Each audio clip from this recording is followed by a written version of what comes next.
Woman found dead in front of yard in Clarendon.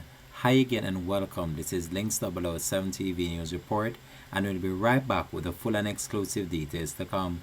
Welcome to Links 007 TV News Report, providing you with the best in local and international news updates.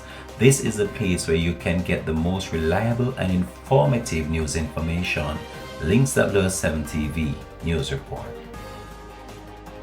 Welcome back and thanks for joining us. This is Links 007 TV News Report.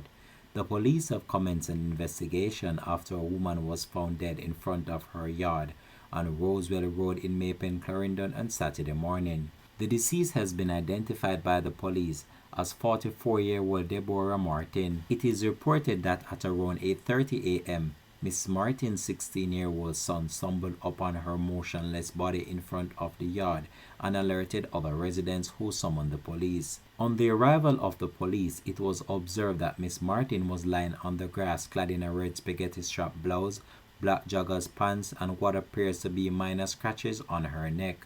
The scene was processed and Miss Martin taken to the Mapen Hospital, where she was pronounced dead.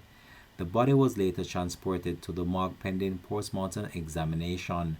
The Mapen police are investigating. Links 007 TV will continue to track this story and provide you with more information to come on this in a later newscast. Thanks for watching.